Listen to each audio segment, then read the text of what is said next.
আসসালামু আলাইকুম। আজকে আমি আপনাদের সাথে শেয়ার করব বাংলাদেশি চাইনিজ ভেজিটেবল রেসিপি। আর এই ভেজিটেবলটা কিন্তু আপনি পোলাওর সাথে বা ফ্রাইড রাইসের সাথে কিন্তু পরিবেশন করতে পারেন। খুবই মজার একটা রেসিপি। আর এখানে আমি এই চাইনিজ ভেজিটেবল 5টা আইটেম দিয়ে বানিয়ে নেব। অনেকে কিন্তু অনেক সবজি লাগে দেখে বানাতে চায় না। আপনারা কিন্তু চাইলে 2 থেকে 3টা আইটেম দিয়েও কিন্তু এত মজার চাইনিজ ভেজিটেবল সবজি রান্না করতে পারেন, ঘরে খেতে পারেন। আর এই তো দেখতেই পাচ্ছেন আমি কিন্তু চুলায় প্যান বসিয়ে দিয়েছি আর এখানে তেলটাও কিন্তু হালকা গরম হয়ে গিয়েছে দিয়ে দিয়েছি। আর পেঁয়াজটা দেখতেই পাচ্ছেন আমি 4 অংশ করে কেটে তারপর কিন্তু হাতের সাহায্যে এই তো আমি বড় বড় খোসা করে তারপর কিন্তু তেলের ভিতরে দিয়ে দিয়েছি। আর এখন এটা হালকা ভাজা ভাজা হলে তারপর আমি দিয়ে দেব আদা রসুন বাটা। এই তো দেখতেই পাচ্ছেন এখানে আমি আদা রসুন বাটা দিয়ে দিলাম। আর সাথে এখন দিয়ে দিব গরম মশলার গুঁড়া, কারণ আমি অল্প পরিমাণ দিয়েছি দেখে এখানে আমি এলাচ, দারচিনি, লবঙ্গ এই তো দিয়ে দিলাম। অতিরিক্ত গরম মশলার গুঁড়া দিলে কিন্তু কালারটা নষ্ট হয়ে যাবে ভেজিটেবলের, তাই সামান্য পরিমাণ দিয়ে দিলাম। আর এখন একটু আলতো হাতে নেড়ে চেড়ে নিচ্ছি, কারণ মশলা জানি গন্ধ না থাকে এই কারণে। তা আমার কিন্তু হালকা ভাজা ভাজা হয়ে গিয়েছে। এখন আমি দিয়ে দেব, এই তো দেখেন আগেই কিন্তু মুরগিটা আমি সিদ্ধ করে নিয়েছি। এখন হাতের সাহায্যে আমি খুব সুন্দর করে ঝুরা ঝুরা করে এখন দিয়ে দিলাম তেলে। আর এটা কিন্তু একটু হালকা ভাজা ভাজা করে নেব, কারণ জানি গন্ধ না আসে। একটা সিদ্ধ করলে কিন্তু একটা গন্ধ আসে, যদি হালকা একটু ভাজা ভাজা করে নেওয়া যায় তাহলে কিন্তু সেই গন্ধটা আসে না খুব সুন্দরভাবে। এখন দেখেন আমি কিন্তু খুব সুন্দর করে আলতো হাতে নেড়ে চেড়ে নিচ্ছিলাম, কারণ বললামই তো গন্ধ জানি না আসে এই কারণে। আর আমি সবজিটা কিন্তু সিদ্ধ আগেই করে নিয়েছি। এই তো এখন দেখেন সবজিটা দিয়ে দিচ্ছি। আর আমি এইভাবে রান্না করলে আমার একটা সবজিও কিন্তু গলবে না, ভাঙবে না, সম্পূর্ণ সবজি কিন্তু আস্থা থাকে। অনেকে কিন্তু চাইনিজ ভেজিটেবলটা করতে গেলে গলিয়ে ফেলে এবং কি সবজি কালার নষ্ট হয়ে যায়, আর এটা কিন্তু পারফেক্টভাবে থাকবে। দেখতেই পাচ্ছেন এখন কিন্তু আমি নেড়ে চেড়ে নিচ্ছি, কারণ আমি আজকে অনেকগুলো সবজি রান্না করছি, কারণ আজকে মেহমান আছে, তাই পারফেক্টভাবে কিন্তু রান্না করতে হবে। এখানে আমি কি কি সবজি ব্যবহার করেছি সেটাই আজকে আপনাদের সাথে শেয়ার করি। এই তো এখানে দিয়েছি আমি প্রথমে বলছি আলু, তারপর দিয়েছি ফুলকপি, বাঁধাকপি, পেঁয়াজের কলি, পেঁপে, আর আছে সাথে গাজর।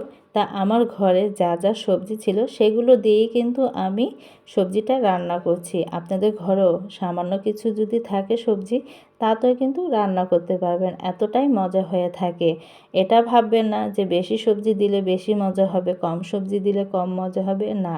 আপনি যদি প্রত্যেকটা উপকরণ যদি ঠিকভাবে দিতে পারেন তাহলেই কিন্তু হয়ে যাবে, সবজি কম হোক কোনো সমস্যা নেই। আর এই তো দেখতেই পাচ্ছেন আমি কিন্তু এখন খুব সুন্দর করে নাড়াচাড়া দিয়ে নিচ্ছিলাম। আমার ফুলকপিগুলো ভেঙে যাওয়ার সম্ভাবনা থাকে, কারণ কি দেখা যায় যে অনেক সময় নাড়াচাড়ার ভেতরে ফুলকপিটা যেহেতু অনেক সফট একটা তরকারি, এতে মনে করেন গলে যাওয়ার সম্ভাবনা থাকে। কিন্তু আমি যেভাবে রান্না করছি 100% একটুকু গলবে না, আমি কিন্তু প্রমাণ সহকারে আপনাদের সাথে দেখিয়ে দেব। আর সব সবজি কিন্তু খুব সুন্দরভাবে আরামই থাকবে। আর আমার তো সবজিটা খুব সুন্দর করে কষানো হয়ে গিয়েছে। আর এখন আমি ঢাকনা দিয়ে ঢেকে দিলাম, কারণ এটা বলক খাবে। এই তো দেখেন আমার কিন্তু সবজিটা খুব সুন্দরভাবে বলক হয়ে গেছে। এখন কিন্তু আমি উল্টিয়ে পাল্টিয়ে নাড়াচাড়া করে নিচ্ছি। এই পর্যন্ত যারা আমার সাথে আছেন আপু ভাইয়েরা, আপনাদেরকে অসংখ্য ধন্যবাদ। একটা লাইক দিয়ে ভিডিওটা কন্টিনিউ করেন। আর যারা নতুন দেখছেন অবশ্যই আমার চ্যানেলটা সাবস্ক্রাইব করে আমার পাশে থাকবেন। যখনই নতুন কোনো ভিডিও ছাড়বো আপনাদের কাছে নোটিফিকেশন চলে যাবে। আর এখানে আমি কাঁচামরিচটা কিন্তু অ্যাড করে দিয়ে দিলাম, কারণ কি এখানে তো আমরা ঝাল জাতীয় কোনো জিনিস তো আমরা অ্যাড করতে পারবো না। আর সবজি জিনিস একটু হালকা যদি ঝাল না হয় তাহলে কিন্তু ভালোও লাগবে না। তাই আপনারা চাইলে কিন্তু মরিচটা মাঝখান দিয়ে মনে করেন যে কেটে দিতে পারেন একটু ঝাল হওয়ার জন্য। তা আমি কিন্তু ওইভাবেই দিয়ে দিলাম। আর এখানে দেখেন এখন আমি ডিমটাকে কিন্তু আমি আগে সুন্দর করে ফেটিয়ে রেখে দিয়েছি। আর এই তো আমার সবজিটা যেহেতু প্রায় সিদ্ধ হয়ে গিয়েছে, তা আমি ডিমটা কিন্তু খুব সুন্দর করে কিন্তু দেখেন আমি কিন্তু দিয়ে দিচ্ছি। এভাবে করে দিলে দেখা যায় যে ডিম আসে, মানে আশ হয়, তখন কিন্তু দেখতে ভালো লাগে। আর আমরা কিন্তু বিয়েবাড়ির অনুষ্ঠানে গেলে ডিম কিন্তু এভাবে দিয়ে থাকে এবং আশ হয়, দেখতেও কিন্তু ভালো লাগে। তো এখানে দেখেন আমি কিন্তু এক এক করে আরও উপকরণগুলো দিচ্ছি। এখানে হয়েছে আপনার সাদা গোলমরিচের গুঁড়া, মাস্ট বি সাদা গোলমরিচের গুঁড়াটা দিতেই হবে, না হলে কিন্তু চাইনিজ ভেজিটেবিলের একটা ফিল আসবে না। আর একটু সামান্য পরিমাণ কেওড়া জল, গোলাপ জলও দিয়ে দিবেন।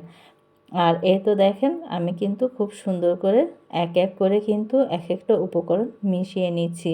এখন দিয়ে দেব আমি এই তো গুঁড়া দুধ আমি গুলিয়ে রেখেছিলাম ঘন করে, সেটাই কিন্তু একটু পানির সাহায্যে গুলিয়ে আমি কিন্তু দিয়ে দিলাম। আর দেখতেই পাচ্ছেন দুধটা দেওয়ানে কিন্তু আরও সাদা হয়ে গিয়েছে। তা এই চাইনিজ ভেজিটেবলটা কিন্তু সাদাই রান্না করতে হয়, যত সাদা হয় ততই কিন্তু মনে হয় এই চাইনিজ ভেজিটেবলটা মানে ভালো লাগে খেতেও।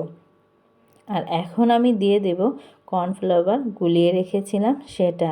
আর চাইনিজ ভেজিটেবল হবে কর্নফ্লাওয়ার হবে না তা তো হয় না, তাই কিন্তু চাইনিজ ভেজিটেবলের সাথে কর্নফ্লাওয়ারটা দিতেই হবে।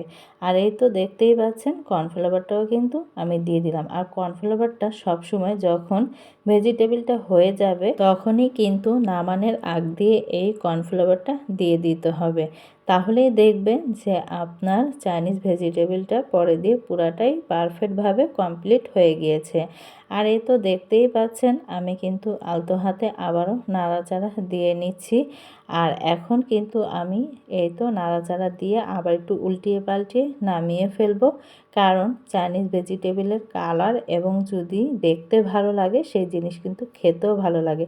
আর বিশেষ করে আমি যেভাবে রান্না করেছি ঘরে থাকা উপকরণ দিয়ে, আপনারাও চাইলে কিন্তু এভাবে রান্না করতে পারেন, অনেক মজা হয়ে থাকে। আর আমি যেভাবে রান্না করেছি দেখেন ফুলকপিগুলো গলেনি আর সবগুলো জিনিসই কিন্তু পারফেক্টভাবে আছে।